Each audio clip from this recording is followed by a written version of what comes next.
Hello students, how are you? I hope all of you are fine. Student, today we are going to discuss some numericals and after that we will discuss one or two topic in this lecture. So now ये जो chapter है आपका laws of motion पे based है. Laws of motion chapter number आपका 5 है, laws of motion. And laws of motion में एक टॉपिक हमने डिस्कस किया था कल, that is conservation of linear momentum. मतलब किसी भी सिस्टम का जो मोमेंटम है, लीनियर मोमेंटम है, वो कंजर्व रहता है अगर उस सिस्टम पे या उस ऑब्जेक्ट पे अगर एक्सटर्नल फोर्स जीरो है. मींस एफ अगर जीरो है तो उस कंडीशन में पी जो है आपका कांस्टेंट होगा. पी कांस्टेंट मींस इसका फाइनल मोमेंटम और इनिशियल मोमेंटम आपस में क्या होंगे? इक्वल होंगे. तो इसी पे बेस्ड हम क्वेश्चन करेंगे आज, that is based on conservation of linear momentum. So now let us C.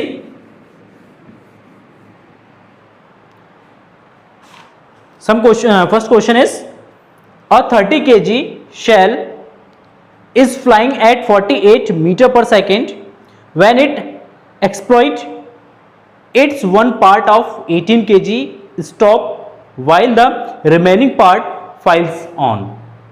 Find the velocity of the latter. Means क्या है कि एक शेल है SH,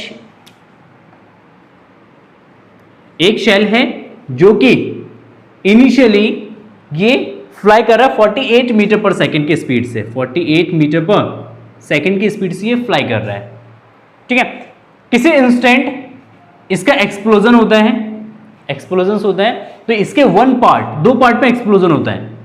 इसका जो टोटल वेट है ये 30 kg है. 30 kg जब इसमें एक्सप्लोजन होता है तो इसका दो पार्ट, एक 18 kg वाला पार्ट वो रेस्ट में आ जाता है, 18 kg वाला पार्ट रेस्ट में आ जाता है. एक जो दूसरा पार्ट है वो अभी भी एक वेलोसिटी से मूव करता है. ठीक है. तो इस पार्ट की जो वेलोसिटी है वो कितना है वो हमें कैलकुलेट करना है. तो इस कंडीशन में हम क्या यूज करेंगे? Conservation of linear momentum use करेंगे. मतलब इस कंडीशन में इसका इनिशियल मोमेंटम इक्वल होना चाहिए इन दोनों के फाइनल मोमेंटम के equal. So now given is given capital M is equal to 30 kg and capital V is equal to इसका velocity है 48 मीटर पर सेकेंड. ठीक है. So now next, mass of first part का mass है m1 that is 18 kg and इसकी velocity u1 is equal to 0, या इसको v1 से रिप्रेजेंट कर सकते हैं. v1 इज इक्वल टू 0 क्योंकि रेस्ट में रहता है, ये फ्लाई नहीं करता है. मास ऑफ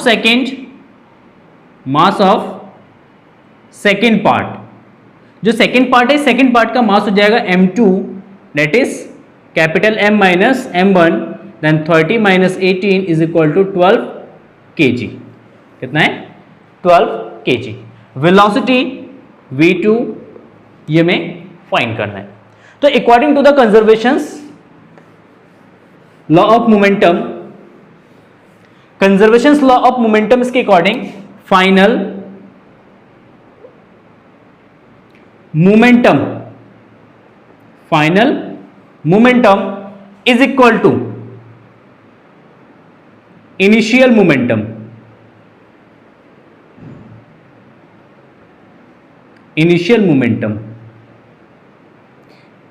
देखो फाइनल मोमेंटम और इनिशियल मोमेंटम क्या होना चाहिए? इक्वल होना चाहिए, तभी हमारा जो मोमेंटम है वो कंजर्व रहेगा. और इस सिचुएशन में मोमेंटम कंजर्व है तो final momentum is equal to initial momentum. So now what is the final momentum? Final momentum is m1 v1 plus m2 v2. Final मतलब इस केस में जब एक्सप्लोजन हो गया, या आप लिख सकते हैं after the explosion and before the explosion. ठीक है. तो बिफोर द एक्सप्लोजन का मोमेंटम ये हो जाएगा, आफ्टर द एक्सप्लोजन ये मोमेंटम होगा. आफ्टर द एक्सप्लोजन जो हमारा शेल है वो दो पार्ट्स में ब्रेक हुआ तो एक तो इसका मोमेंटम होगा और एक इसका मोमेंटम होगा. ठीक है. इस केस में इस मास का मोमेंटम होगा. एंड इनिशियल मोमेंटम मतलब बिफोर द एक्सप्लोजन मास इसका m है, एंड वेलोसिटी है v, तो इसका मोमेंटम हो जाएगा m into V. So now m1 is equal to 18, v1 is equal to 0 plus m2 is equal to 12 into v2 हमें calculate करना है।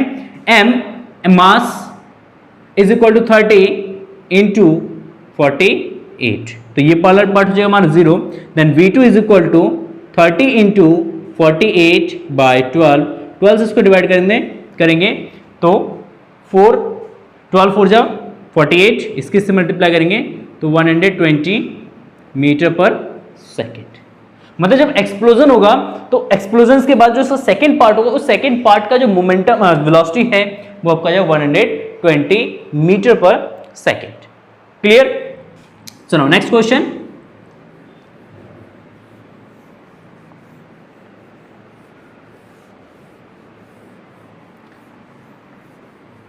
Next question, question number second.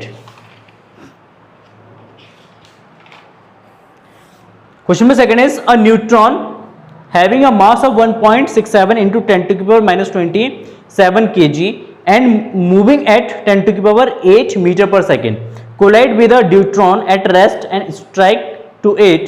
If the mass of the deuteron is 3.34 into 10 to the power minus 20 kg, find the speed of the combination. उन दोनों की combination की speed कितनी है वो हमें कैलकुलेट करना है। तो सिंपल सी बात है, यहाँ पे क्या करें कि एक न्यूट्रॉन है वो आके एक ड्यूट्रॉन के साथ कोलाइड करता है। जैसे वो कोलाइड करता है तो एक साथ दोनों क्या करते हैं, एक साथ दोनों आगे की तरफ मूव करते हैं। तो दोनों की कॉमन स्पीड कितनी होगी वो हमें कैलकुलेट करना है। So now mass of neutron mn is equal to 1.67 into 10 to की power minus 27 kg। Mass of deuteron md, D for deuteron, तो mass of deuteron is given as 3.34 into 10 to की power minus 27 kg। Velocity of mn, velocity of n means neutron, neutron की velocity given है 10 to की power 8 metre per second, 10 to की power 8 metre per second. Clear? सुनाओ, अब जो deuteron है वो रेस्ट पे है, इनिशियली किसमें है, रेस्ट में है। तो ड्यूट्रॉन की जो वेलोसिटी है vd is equal to 0 metre per second. Let us suppose let the common velocity is v, common velocity is v, then according to the law of conservation of momentum, initial momentum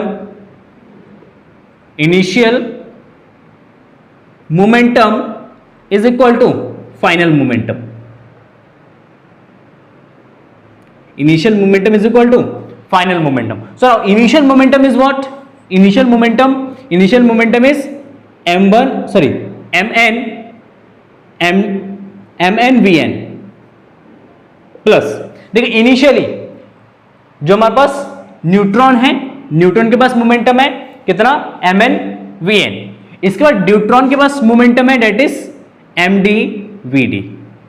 इसके बाद ये दोनों जो है neutron and deuteron दोनों एक साथ क्या करते हैं, मूव करते हैं सेम वेलोसिटी के साथ। सो नाउ फाइनल मोमेंटम हो जाए दोनों का मास m1 plus m2 means mn plus md, total mass into common velocity v। Total mass की किससे मल्टीप्लाई करते हैं, कॉमन वेलोसिटी से इसका मल्टीप्लाई करेंगे। So now mn is 1.67 into 10 to the power minus 27 into vn 10 to the power 8 plus md that is 3.34 into 10 to the power minus 27 into vd 0 is equal to 1.67 into 10 to the power minus का 27 plus 3.34 into 10 to the power minus 27 into v।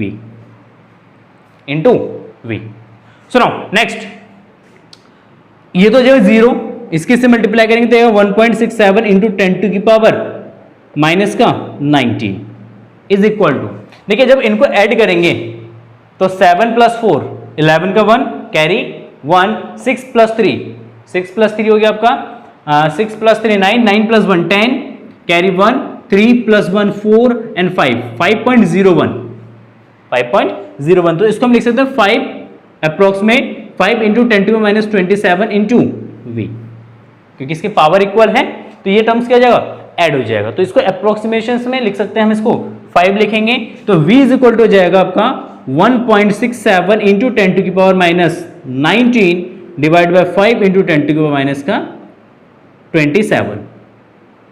5 से इसको divide करेंगे तो यार 0.53 जा 15 बचेगा कितना 17, 5 3 जा 15 बचेगा कितना 2 4 इंटू 10⁻27 में से 19 सब्ट्रैक्ट करेंगे तो 8, तो यार 3.34 इंटू 10⁻7 मीटर पर सेकेंड।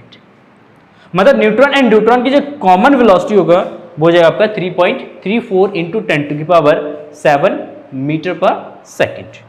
ठीक है, तो ये छोटा सा क्वेश्चन था, आई होप समझ में आ गया होगा आपको। चलिए नेक्स्ट देखते हैं।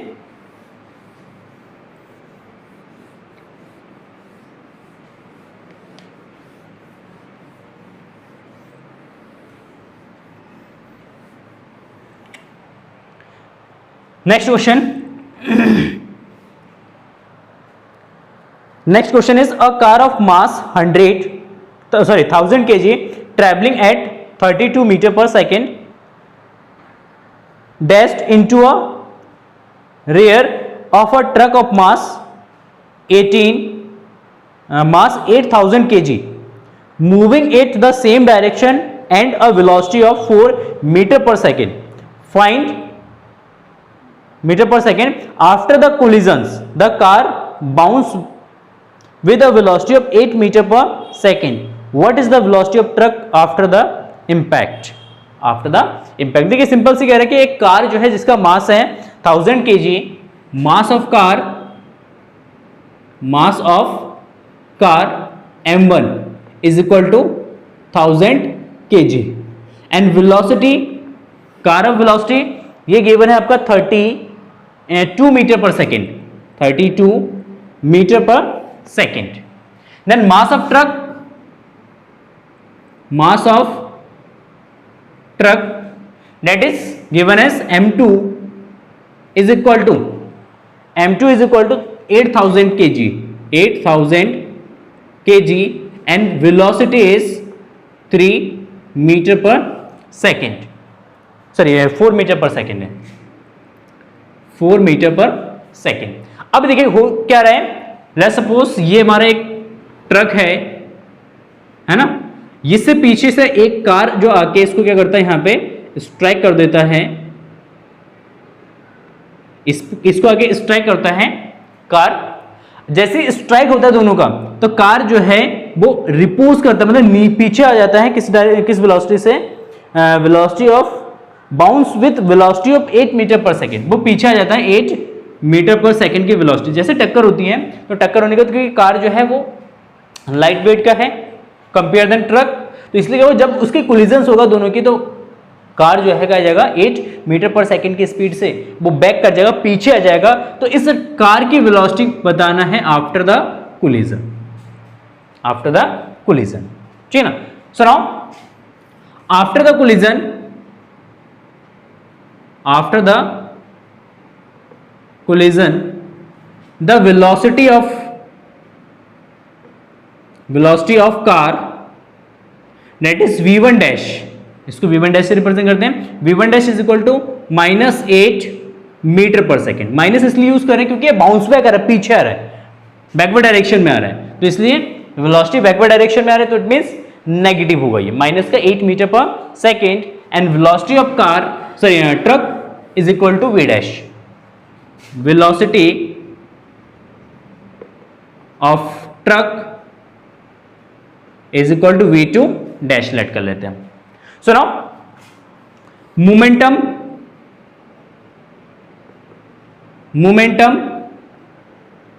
After the collision,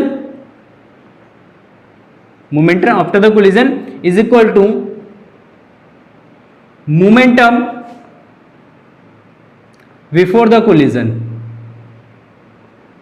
before the collision, क्योंकि यहां पे मोमेंटम आपका कंजर्व रहेगा तो momentum after the collision is equal to momentum before the collision and momentum after the collision is given as m1 after the collision is m1 v1 dash plus m2 v2 dash is equal to momentum before the collision से पहले momentum कितना होगा, that is m1 v1 plus m2 v2. ये car का momentum हो जाएगा, ये truck का मोमेंटम हो जाएगा बिफोर द कोलिजन, ये कार का मोमेंटम और ये आपका ट्रक का मोमेंटम है. So now m1 v1 dash plus m2 v2 dash is equal to m1 v1 plus m2 v2. So now m1 is equal to what, 1000 kg into v1 is equal to 32 plus m2 is equal to 8000 into v2 is equal to 4. v2 is equal to 4 is equal to m1 v1 m1 1000 into v1 is v1 dash यहां पे v1 dash v2 dash v1 dash is equal to minus का 8, that is minus 8. clear? and 1000 v1 is equal to 32 plus 8000 into 4, v2 is equal to 4. देखिए यहां पे 1000 इसमें से common आ जाएगा, तो 1000 इसमें से कॉमन ले लेते हैं, तो माइनस का 8 plus 8 v2 dash is equal to, इसमें से भी 1000 कॉमन आ जाएगा आपका, 1000 इसमें से कॉमन ले लेते हैं, तो 32 प्लस इसकी मल्टीप्लाई करेंगे, ये जाएगा 32 और 8 4 जा 32, 1000 से 1000 कैंसिल. सो ना माइनस का 8 plus 8 v2 dash is equal to, ये जाएगा आपका 64, 8 को इधर भेजेंगे, माइनस का इधर के प्लस हो जाएगा, तो 8 v2 dash is equal to 64 plus 8 that is 72. So now v2 dash is equal to 72 by 8 और डिवाइड करेंगे तो ये आपका 9 मीटर पर सेकेंड. तो v2 dash is equal to 9 metre per second हो जाएगा. क्लियर? तो v2 dash is equal to 9 metre per second, मतलब ट्रक की जो वेलोसिटी है after the collision it will be 9 metre per second. Clear? And last question देखते हैं. Last question,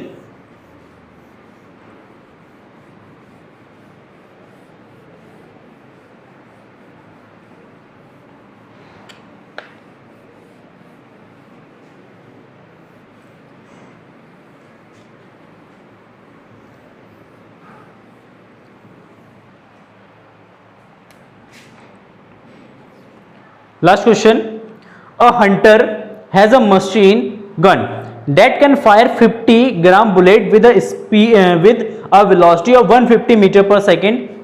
A 60 kg tiger springs at him with a velocity of 8 meter per second. How many bullet must be hunter fired into the tiger in order to stop them in a track? क्या कह रहे कि एक Hunter जो है एक machine gun से 50 ग्राम bullet को फायर करता है at a velocity of 150 metre per second. 60 KG का एक टाइगर है जो कि स्प्रिंग मतलब रन कर रहा है with a velocity of 10 metre per second. कह रहे कि how many bullets must be hunter fired into the tiger in order to stop them in truck. मतलब हंटर को कितनी गोलियां दागनी पड़ेगी उस टाइगर को रोकने के लिए, उसको किस वेलोसिटी मतलब कितने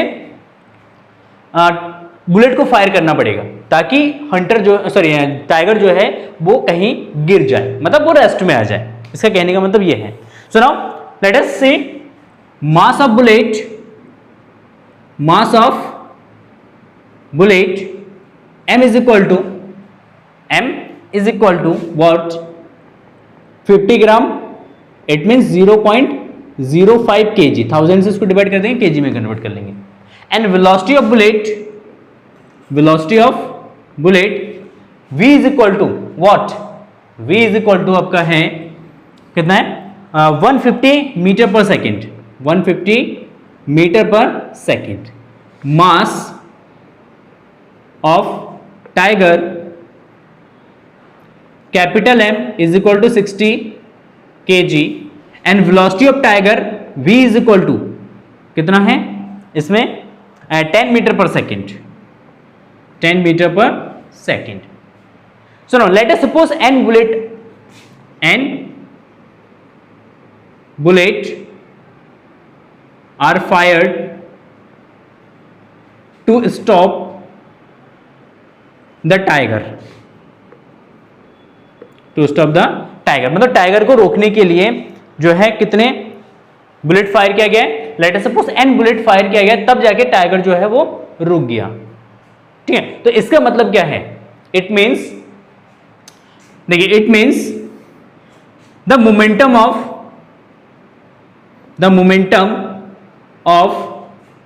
n bullets is equal to momentum of tiger, momentum of tiger, क्योंकि टाइगर उछल कूद रहा है, मूव कर रहा है, तो टाइगर का जितना मोमेंटम है उतना ही मोमेंटम हो जाएगा n बुलेट के मोमेंटम के इक्वल। देखिए जब बुलेट टाइगर के बॉडी में जैसे एंटर करेगा, जब फायर करेंगे, जब उसके बॉडी में एंटर करेगा तो बुलेट तो वहां पे रेस्ट में आ जाएगा।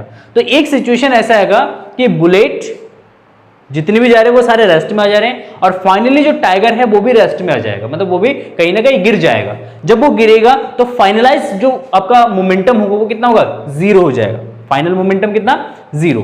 तो उस केस में जो इनिशियल मोमेंटम है टाइगर का, इनिशियल मोमेंटम एंड बुलेट का जो मोमेंटम है वो दोनों क्या होने चाहिए, इक्वल होने चाहिए।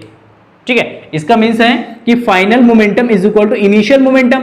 फाइनली दोनों रेस्ट में है, बुलेट भी रेस्ट में आ रहा है, टाइगर भी कहीं गिर जा रहा है, तो इसका मतलब फाइनल मोमेंटम जीरो, तो इनिशियल मोमेंटम कितना होना चाहिए, जीरो होना चाहिए। जब इनिशियल मोमेंटम जीरो होगा तो उस कंडीशन में momentum of N bullet is equal to momentum of tiger. तो momentum of N bullet is equal to N into एक बुलेट का मोमेंटम हो जाएगा M into V is equal to momentum of tiger that is M into V, क्या जाएगा, M into V. So now N find out करना है, तो n is equal to capital M, V is equal to small m small v। Capital M that is 60 into capital V that is capital V 10 divided by m 0.05 into V, V is equal to आपका 150। ठीक है, यहां से point हटाओ, zero आ जाएगा, double zero से zero cancel, 5 से इसको डिवाइड करेंगे तो 20, 5 से इसको डिवाइड करें 5 4 जा 20, 5 3 जा 15। ठीक है, 5 3 से इसको डिवाइड करेंगे तो 20 इंटू 4 इज इक्वल टू 18। मतलब उस टाइगर को गिराने के लिए जो हमारा गन है, मशीन गन है, मशीन गन से आपको 80 बुलेट जो है फायर करना पड़ेगा। कितने बुलेट्स, 80 बुलेट्स को फायर करना होगा। क्लियर, सुनो,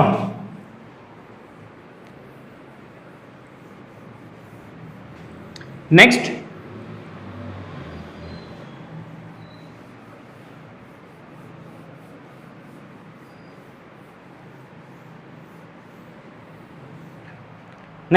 question,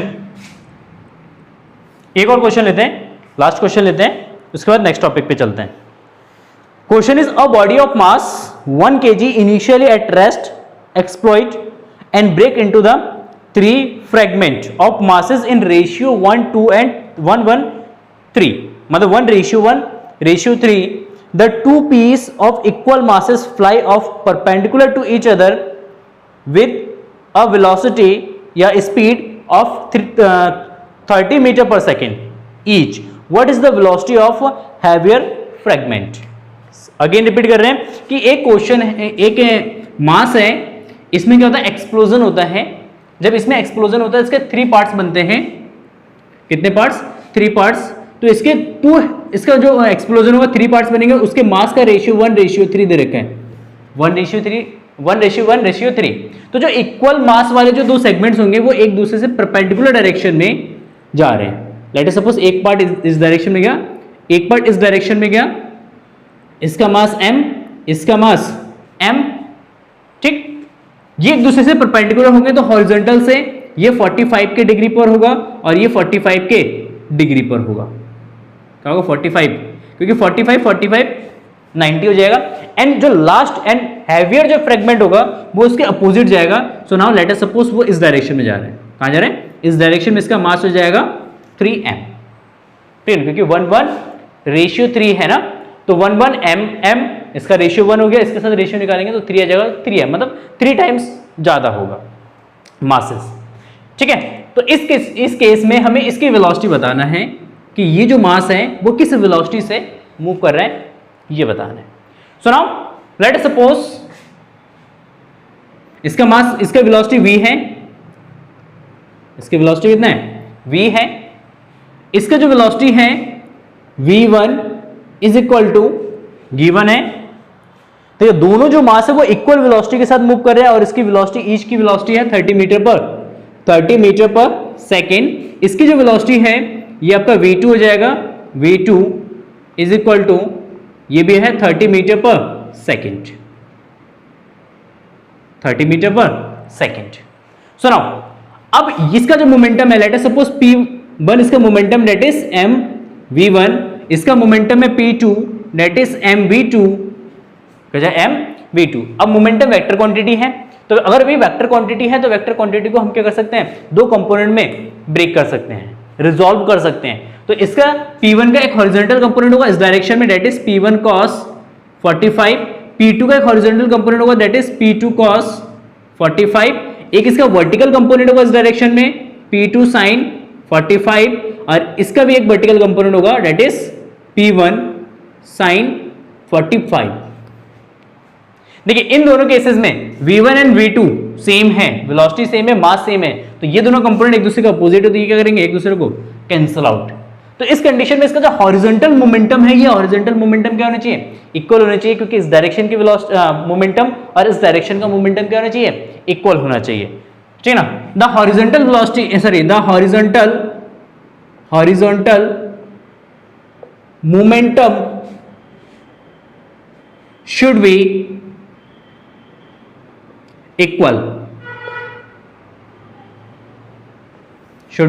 equal, so the momentum of this 3mb is equal to momentum of p1 cos 45 plus p2 cos 45। देखो दोनों का वैल्यू क्या होगा, सेम होगा, p1 एंड p2 इक्वल है, क्योंकि m1 v1 and m2 v1 ये आपस में क्या हो जाएंगे, इक्वल हो जाएंगे। जब ये आपस में इक्वल है तो इन दोनों को हम ऐड कर सकते हैं, तो 3mv is equal to 2p1 cos 45, तो 2p1, p1 is what, mv1 cos 45 का वैल्यू जो आपका 1/√2, तो 3mv, यहां से m से m कैंसिल हो जाएगा, तो यहां से v बराबर हो जाएगा आपका 2/3√2, इस √2 को ले लेंगे into v1 is equal to what, 30 metre per second, तो 30, 3 से इसको डिवाइड करेंगे तो 10, 2 से इसको डिवाइड करेंगे √2, then v is equal to जाएगा 10√2 मीटर पर सेकेंड, क्या जाएगा, मीटर पर सेकेंड। तो जो हैवियर मास होगा वो हैवियर मास 10√2 मीटर पर सेकेंड की वेलोसिटी से कहां जाएगा, इसके अपोजिट डायरेक्शन में मूव करेगा। ठीक है, so now note down this. So now next topic is motion in a connected bodies, मतलब कनेक्टेड बॉडीज के बीच में जो मोशन होता है उस मोशन को किस तरीके से हम सॉल्व करते हैं, ठीक है ना, उसी के बारे में डिस्कस करते हैं, थोड़ा सा शॉर्ट में डिस्कस करते हैं। तो सबसे पहले कोई भी कनेक्टिंग बॉडीज हैं, जैसे यहाँ पे आप देख रहे हैं एक व्हील है, इस व्हील के साथ दो मासेस को हमने क्या कर दिया है, कनेक्टेड कर दिया, ठीक है ना। तो इस सिस्टम की स्टडी करना है, स्टडी में क्या करना है, इसका एक्सेलरेशन निकालना है, टेंशन निकालना है, मतलब यहाँ पे जो थ्रेड है, जिस रस्सी की हेल्प से हमने इन मासेस को हैंग किया है, लटकाया है, तो उसके साथ जो थ्रेड है ये, इन थ्रेड में क्या होगा, जैसे हम किसी भी रस्सी को खींचते हैं तो खींचने से क्या होता है, उसमें एक टेंशन क्रिएट होता है, तो ये टेंशन जो है एक फोर्स है, तो इस टेंशन फोर्स को भी हमें कैलकुलेट करना होगा, ठीक है। तो इसके लिए सबसे पहले हमें करना पड़ता है कि जो कनेक्टिंग बॉडीज होती हैं, इसकी प्रॉब्लम को सॉल्व करने के लिए सबसे पहले आपको फ्री बॉडी डायग्राम बनाना होता है। तो यहाँ पे सबसे पहले हम फ्री बॉडी डायग्राम के बारे में समझते हैं। तो free body diagram means a diagram for each body of system showing all the force exerted on a body by the remaining part of the system is called free body diagram। मतलब free body diagram में मतलब किसी एक कोई भी system है, जैसे ये हमारे एक सिस्टम है, इस सिस्टम का कोई भी एक एलिमेंट या कोई भी एक ऑब्जेक्ट ले लेते हैं या कोई भी एक मास ले लेते हैं। जैसे लेट अस सपोज ये एक मास ले लेते हैं, this is m1 and this is m2। अगर हम केवल इस मास m1 की अगर बात करते हैं तो इसको इस सिस्टम से अलग कर लेते हैं और M1 की अगर बात करते हैं तो M1 में हम वो सारे फोर्सेस को हम क्या करेंगे, शो करेंगे जो इस सिस्टम के रिमेनिंग पार्ट द्वारा इस बॉडी पे अप्लाई किया जा रहा है। तो देखिए सबसे पहले M1 पे एक फोर्स एक्ट हो रहा है जो कि इस रस्सी मतलब टेंशन की वजह से इस पे एक फोर्स लग रहा है, that is upward direction. With direction show करेंगे तो M1 पे फोर्स कहाँ लगा, टेंशन फोर्स ऊपर। अच्छा नीचे ग्रेविटी है, ग्रेविटी क्या करेगा, इसको नीचे खींचेगा, तो ग्रेविटी जब इसको नीचे खींचेगा तो ग्रेविटेशनल फोर्स होगा, दैट इज M1G। कितना जाएगा, इस पे फोर्स लगेगा M1G। तो अब M1 मास को हमने सिस्टम से अलग कर लिया और सिस्टम के द्वारा जितना भी इस पे फोर्स लगाया जा रहा है उन सारे फोर्सेस को हमने क्या कर दिया, यहाँ पे शो कर दिया। एक टेंशन है और एक ग्रेविटेशनल फोर्स है। अब देखो दो फोर्सेस इस पे एक्ट कर रहा है ना, तो ये जो एक बॉडी हमने बनाया है इसको ही हम कहते हैं FBD, फ्री बॉडी डायग्राम। तो जो कनेक्टिंग बॉडीज प्रॉब्लम्स होती हैं, तो कनेक्टिंग बॉडीज प्रॉब्लम्स में हम हमेशा उस प्रॉब्लम को सॉल्व करते हैं फ्री बॉडी डायग्राम्स के हेल्प से। तो फ्री बॉडी डायग्राम्स में क्या करेंगे, उस सिस्टम मतलब किसी भी बॉडी पे जो फोर्स एक्सर्ट कर रहा है उस सिस्टम के द्वारा या सिस्टम के जो रिमेनिंग पार्ट्स है उन पार्ट्स के द्वारा उस सिस्टम उस बॉडी पे जितना फोर्स एक्ट कर रहा है उन सारे फोर्सेस को विद डायरेक्शन शो करेंगे। एंड आफ्टर देन उसके बाद हम क्या करेंगे, इसमें न्यूटन्स सेकेंड लॉ हम यूज कर देंगे, बाकी जो भी प्रॉब्लम्स होगा वो सॉल्व हो जाएगा हमारा, ठीक है ना। जैसे इस प्रॉब्लम को हम सॉल्व करते हैं, इस प्रॉब्लम को सॉल्व करते हैं फ्री बॉडी डायग्राम से। सुनाओ, देखिए इस थ्रेड पे भी क्या होगा, टेंशन T होगा, इसका मास होगा mg, M2G डाउनवर्ड डायरेक्शन में। And let us suppose here कि M2 is greater then M1, M2 जो है वो M1 से क्या है, ग्रेटर है। अब देखिए एक चीज आपको हमेशा याद रखना है कि जब भी कनेक्टिंग बॉडीज प्रॉब्लम होंगी, अगर एक थ्रेड है, एक धागा है, एक रस्सी है, तो उस कंडीशन में उस पूरे थ्रेड पे जो टेंशन होगा वो आपका सेम होगा। तो यहाँ पे दोनों मासेस को एक ही थ्रेड से क्या करा गया है, यहाँ पे लटकाया गया है, तो इसीलिए दोनों में टेंशन क्या होगा, अलग होगा। अगर थ्रेड को चेंज कर देंगे तो उसमें टेंशन क्या हो जाएगा, चेंज हो जाएगा। क्लियर है, सुनाओ।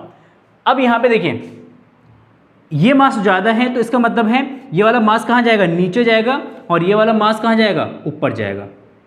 ऐसे ही तो होगा, कभी दो मासेस को क्या करेना, लटका देना, छोड़ देना उसको, तो जो वाला मास ज़्यादा होगा वो डाउनवर्ड मूव करेगा और जो लाइटर मास या लाइटर जो ऑब्जेक्ट होगा वो कहाँ जाएगा, ऊपर जाएगा।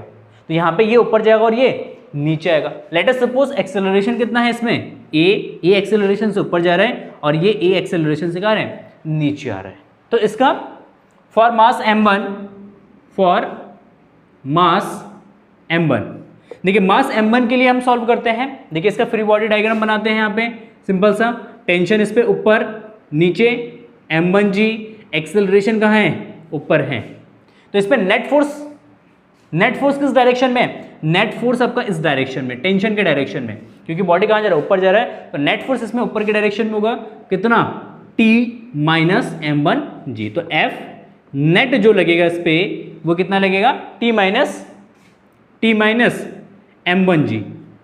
क्लियर हो गया, मतलब लार्ज वाले फोर्स से स्मॉल या जो डिक्रीज फोर्स्ड है उसको क्या करेंगे, हम माइनस कर देंगे। तो T1 से माइनस कर देंगे किसको, M1G को, क्योंकि बॉडी कहाँ जा रहा है, ऊपर जा रहा है। तो T minus M1G and according to Newton second law, इसी नेट फोर्स के कारण इसमें क्या क्रिएट हो रहा है, एक्सेलरेशन।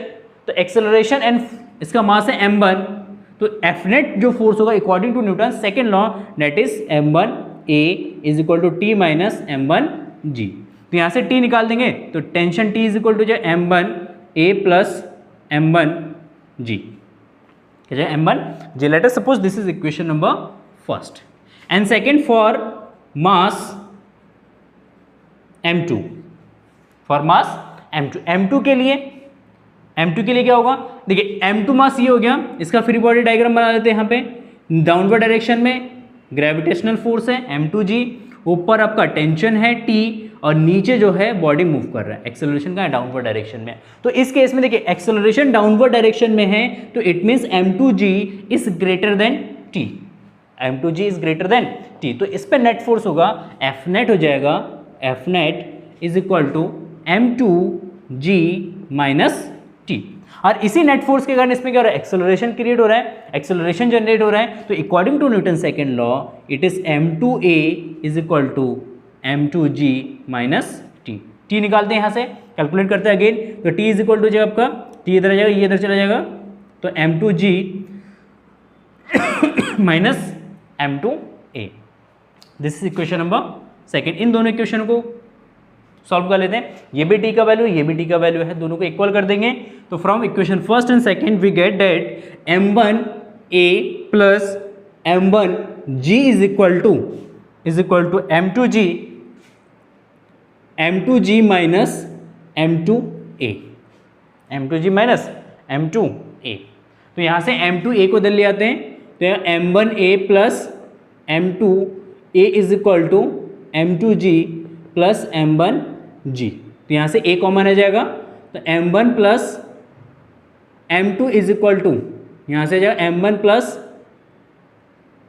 सॉरी ये माइनस में हो जाएगा, तो m1 minus, sorry m2 minus m1, m2 minus m1g। तो यहाँ से a इज इक्वल टू जाएगा m2 minus m1 divided by m1 plus m2 into G, into G.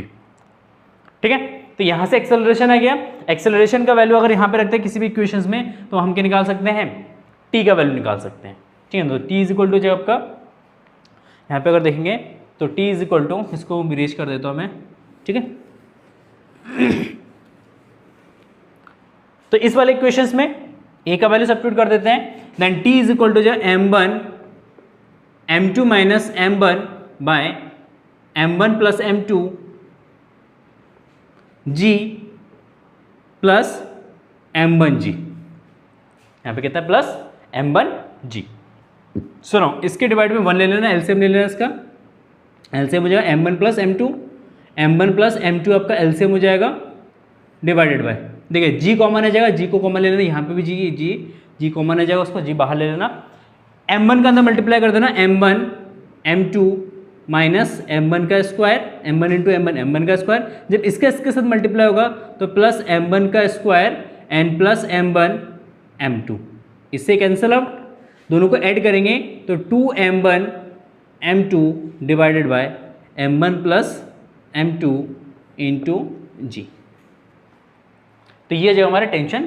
तो जब भी कनेक्टिंग बॉडी प्रॉब्लम्स आता है तो उसमें या तो आपको एक्सेलरेशन निकालना होता है या आपको क्या निकालना होता है, टेंशन निकालना होता है in each thread. Is it clear? No doubt. हाँ, और देखते हैं एक दो न्यूमेरिकल्स देखते हैं इस पे based.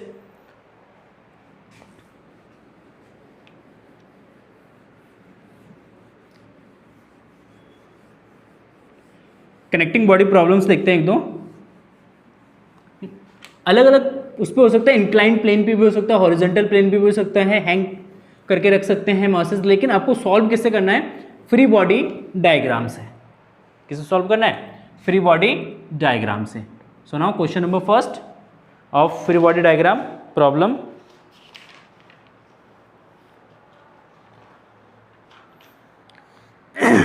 In a Boots machine, the system starts from rest. What is the speed of the distance moved by each mass at t is equal to 3 seconds?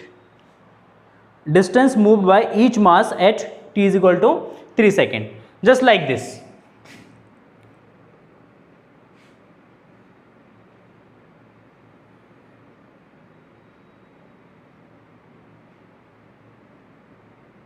यहाँ पे दो मासेस इस तरीके से हैंग्ड है, यहाँ पे भी एक मास हैंग्ड है, ठीक है। इसके मासेस है, ये है 12 kg, ये है आपका 10 kg। हमें ये बताना है कि इसका एक्सेलरेशन कितना होगा एंड आफ्टर t सेकेंड बाद कितना डिस्टेंस ट्रैवल किया है वो बताना है। आफ्टर t सेकेंड कितना डिस्टेंस ट्रैवल किया है ये आपको कैलकुलेट करना होगा। तो A कैलकुलेट करना है, D कैलकुलेट करना है। तो A कैलकुलेट करने के लिए सबसे पहले हम क्या करेंगे, फ्री बॉडी डायग्राम को एनालाइज करेंगे, ठीक है। या डायरेक्टली जो हमने अभी फॉर्मूला ड्राइव किया था उस फॉर्मूले में भी अगर वैल्यू रख देंगे तो भी आपका एक्सेलरेशन आ जाएगा। तो डायरेक्टली फॉर्मूले से बता देता हूँ मैं आपको, A is equal to m2 minus m1 divided by m1 plus m2 into G. तो m2 12 minus 10 divide by 12 plus 10 into G 10 ले लेते हैं, कितना ले लेते हैं, जी को 10 ले लेते हैं, तो यह जो आपका 2/22 इंटू 10, 2 से इसको डिवाइड कर देना 11, तो आएगा 10/11 मीटर पर सेकेंड एक्सेलरेशन आ जाएगा ये। ठीक है, इनिशियली ये रेस्ट से चलना स्टार्ट करता है, तो इनिशियल वेलोसिटी इसका हो जाएगा 0। कितना डिस्टेंस ट्रैवल किया, t is equal to 3 second पे, t इज इक्वल टू कितने सेकेंड पे, 3 सेकेंड पे कितना डिस्टेंस ट्रैवल किया, that is according to Newton's, according to the second equation of motion, equation of motion, second equation of motion अगर use करेंगे तो s is equal to U T plus half of A T square. So now u तो 0 है, initial velocity कितना 0, क्योंकि rest से start करते हैं, तो initial velocity 0 plus half of a that is 10/11, 10/11 into T is equal to 3, then 3 का square divide करेंगे 5, तो 5 इंटू 9, ये 5, 3 का स्क्वायर कितना 9/11 that is equal to 45/11 metre. मतलब ये 1 पॉइंट कुछ समथिंग आएगा, 4 पॉइंट के अप्रॉक्स आएगा ये, 4.1 या 4.01 इस तरीके अप्रॉक्सीमेट इतना आंसर आएगा। ठीक है, चलिए देखते हैं next question.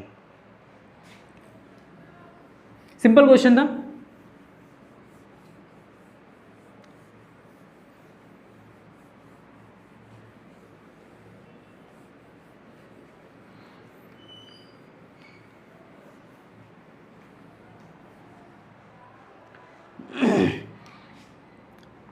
Next and last question देखते हैं इसमें।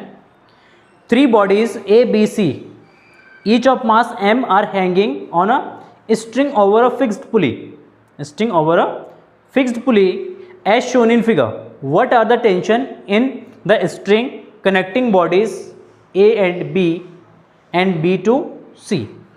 ठीक है, तो ये सिंपल सी बात है, एक इस तरीके का फिगर दे रखा है, ये एक पुली है, इसमें इस तरीके के मासेस हैंग्ड हैं, यहाँ पे एक मास है A, इसके बाद यहाँ पे एक मास है B, और इसके साथ एक और मास हैंग्ड है दैट इज C, इस तरीके से। ठीक, सुनाओ, यहाँ पे मास दे रखा है इसका M, ये मास M और इसका मास भी M है। ठीक है, तो ये प्रॉब्लम दे रखा है आपके पास, टेंशन निकालना है A एंड B स्ट्रिंग के बीच, B एंड C स्ट्रिंग के बीच। सुनो, लेट अस सी, देखिए A बॉडी पे टेंशन लगेगा ऊपर, ये थ्रेड दोनों एक ही थ्रेड है, तो इन दोनों में टेंशन क्या होगा, T1 होगा। एंड टेंशन का डायरेक्शन हमेशा कैसे निकालता है, टेंशन मतलब बॉडी के सामने आप खड़े हो जाइए और उसको अपनी तरफ खींचिए, तो ये बॉडी नीचे है, नीचे से अपनी तरफ खींचेंगे तो आपकी खींचने का जो डायरेक्शन होगा वो टेंशन का डायरेक्शन होगा। ठीक है, अगर ऊपर कोई मास है उसको अगर नीचे खींच रहे हैं तो नीचे के डायरेक्शन में आपका टेंशन होगा। तो देखिए इस वाले थ्रेड में B to C में जो टेंशन होगा, देखिए B के लिए जो टेंशन है वो ऊपर होगा, एंड सॉरी C के लिए टेंशन ऊपर होगा और B के लिए टेंशन नीचे होगा, क्योंकि नीचे से ये खींच रहा है ना इसको, तो T2 इस डायरेक्शन में। क्लियर? अच्छा, अब देखिए free body, late us suppose ये पूरा सिस्टम A एक्सेलरेशन से कहां जा रहा है, नीचे जा रहा है, ये एक्सेलरेशन से कहां जाएगा, ऊपर जाएगा। हमें टेंशन निकालना है, क्या निकालना है, टेंशन निकालना है। So now let us see for mass A, mass A के लिए ऑब्जर्व करते हैं, तो मास A के लिए देखिए सबसे पहले मास A का फ्री बॉडी डायग्राम बनाते हैं आप। देखिए इस पे एक इसका ग्रेविटेशनल फोर्स वर्क करेगा डाउनवर्ड डायरेक्शन में, एंड इसका टेंशन होगा T ऊपर, T1, तो इसका फ्री बॉडी डायग्राम होगा। एक्सेलरेशन कहाँ है इस पे, अपवर्ड डायरेक्शन में, देन T1 माइनस mg, ये नेट फोर्स हो जाएगा T1 माइनस mg, क्योंकि T1 is greater then mg, तो T1 minus mg net force, और इसी नेट फोर्स से इसमें एक्सेलरेशन आ रहा है that is ma, that is, तो यहां से आपका T1 इज इक्वल टू हो जाएगा ma plus mg, this is equation number first. So now next for mass B, देखिए B के लिए ऑब्जर्व करते हैं, ये मास B है, B का फ्री बॉडी डायग्राम बना लेते हैं यहाँ पे। देखिए बी का एक टेंशन है नीचे T2, एक टेंशन है ऊपर T1। इसका एक मास मतलब वेट वर्क करेगा डाउनवर्ड डायरेक्शन में नीचे। बॉडी कहाँ जा रहा है? डाउनवर्ड डायरेक्शन में। किस एक्सेलरेशन से? ये एक्सेलरेशन से। एक्सेलरेशन सबका सेम रहेगा, सेम स्पीड से मूव करेंगे ये दोनों, ठीक है। तो देखिए mg प्लस T2 ये ग्रेटर है T1 से, तो नेट फोर्स इसमें हो जाएगा mg प्लस T2, क्योंकि दोनों सेम डायरेक्शन में ऐड हो जाएंगे, माइनस ये अपोजिट डायरेक्शन में हो जाएगा तो माइनस हो जाएगा, और एक्सेलरेशन डाउनवर्ड डायरेक्शन में है तो ये नेट फोर्स इसमें एक्सेलरेशन क्रिएट करेगा, that is ma, that is ma, ठीक है। इसको लेट कर लेते हैं equation number second. For mass C के लिए भी अप्लाई कर लेते हैं। देखिए सी को अगर सॉल्व करेंगे, यहां पे सी का फ्री बॉडी डायग्राम बनाते हैं। सी का देखिए इसका वेट होगा डाउनवर्ड एंड इस पे टेंशन है T2 ऊपर। सी पे टेंशन कहाँ है? ऊपर है, इसका वेट कहाँ होगा? नीचे। ये फ्री बॉडी डायग्राम बन गया। बॉडी कहाँ जा रहा है? नीचे, ए एक्सेलरेशन से। कहाँ जा रहा है? ए एक्सेलरेशन से नीचे जा रहा है। एक्सेलरेशन को भी शो कर दिया हमने, तो एक्सेलरेशन डाउनवर्ड है, इसका मतलब mg is greater than T2, so now net force is equal to mg minus T2। तो नेट फोर्स हो जाएगा आपका mg minus T2 is equal to ma। तो यहाँ से T2 निकालेंगे तो T2 is equal to mg minus ma। This is equation number third. यहाँ से equation number first and equation number second से T1 एंड T2 का वैल्यू उठा के यहाँ पे रख दो इक्वेशन नंबर सेकंड में, ठीक है। अगर सेकंड में रखेंगे from second, first and third, तीनों इक्वेशन से mg minus T2 sorry plus T2 is equal to mg minus ma plus sorry minus T1 is what? ma minus ma plus mg। तो minus का है, minus से multiply करेंगे तो minus ma minus mg is equal to ma is equal to आपका क्या हो जाएगा? ma। तो देखिए यहाँ पे mg से mg कैंसिल हो जाएगा, mg से mg कैंसिल तो जाएगा mg minus 2ma is equal to ma। 2ma को इधर भेज देंगे तो प्लस का हो जाएगा, तो ma plus 2ma that is 3ma। 3ma is equal to mg से mg cancel, then a is equal to g/3। Acceleration आपका आ गया g/3। अब a का वैल्यू जो है इक्वेशन में फर्स्ट में रख देना। From first T1 is equal to ma plus sorry a का वैल्यू रख देना g/3, तो mg/3 प्लस mg, तो इसको ऐड कर देना तो आ जाएगा 3 1 3, 3 प्लस 1 4, तो यह 4/3 mg। फ्रॉम थर्ड देखो थर्ड इक्वेशन का यूज करते हैं। थर्ड इक्वेशन में T2 is equal to mg minus ma, तो जगह T2 is equal to mg minus ma, m into a is equal to g/3, तो 3 का से मल्टीप्लाई हो जाएगा 3mg minus mg that is equal to 2/3 mg, ठीक है। तो इस थ्रेड में जो टेंशन होगा T1 होगा दिस, एंड इस वाले थ्रेड में टेंशन होगा 2/3 mg, ठीक है। तो ये एक अच्छा सा प्रॉब्लम था, अच्छा सा क्वेश्चन था। आई होप समझ में आया होगा आपको। फिर भी अगर इसमें कोई डाउट है तो आप कमेंट सेक्शन में पूछ सकते हैं, एंड इसके बाद हम नेक्स्ट वीडियो में हम डिस्कस करेंगे फ्रैक्शन और कनेक्टिंग बॉडीज प्रॉब्लम से रिलेटेड कुछ क्वेश्चंस आप अपने बुक से सॉल्व ज़रूर करना, क्योंकि बहुत ही इंटरेस्टिंग प्रॉब्लम्स हैं, एंड टाइम मिलेगा तो 1-2-4 क्वेश्चंस और करवाऊंगा इससे। Thank you for watching this video and have a nice day, bye bye.